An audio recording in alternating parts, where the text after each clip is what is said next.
बोला बोला देवघर वाले बाबा की प्रेम से बोलिए बाबा नीलकंठ की जय।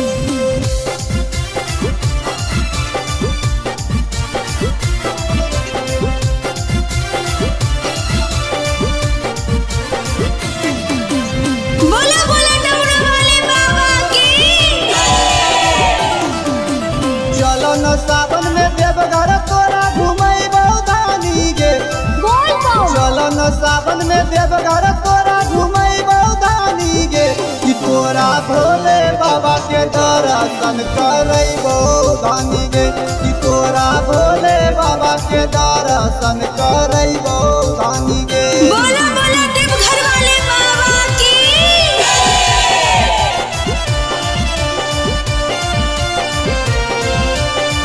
जय हो भोलेनाथ।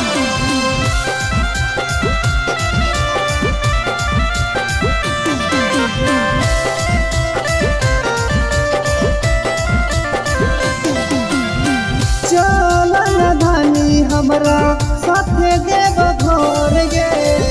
नथिया दिलै बौ आरू गलाबा के हार गे। जय हो भोलेनाथ। चलन धानी हमरा साथे देव घर गे।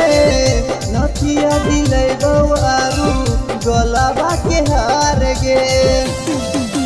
चलो न सावन में देवघर तोरा घुमई बहुधानी गे। बोल पाओ चलो न सावन में देवघर तोरा घुमई बहुधानी गे। कि तोरा भोले बाबा के दर्शन करई बहुधानी गे। कि तोरा भोले बाबा के दर्शन करई बहुधानी गे। बोला बोला देवघर वाले बाबा की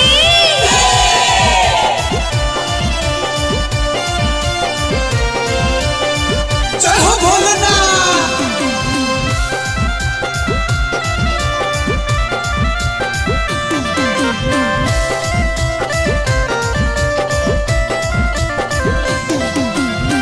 मानो तनी बात कहूँ वीरेंद्र प्रेमी के दर्शन करे था तोरा इच्छाधारी नागिन से।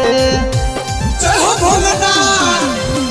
मानो तनी बात कहूँ वीरेंद्र प्रेमी के दर्शन करे था तोरा इच्छाधारी नागिन से। चलो न सावन में देवघर तोरा घुमई बहुधानी गे। बोल पाओ चलो न सावन में देवघर तोरा घुमई बहुधानी गे। कि तोरा भोले बाबा के दर्शन करई बहुधानी गे। कि तोरा भोले बाबा के दर्शन करई बहुधानी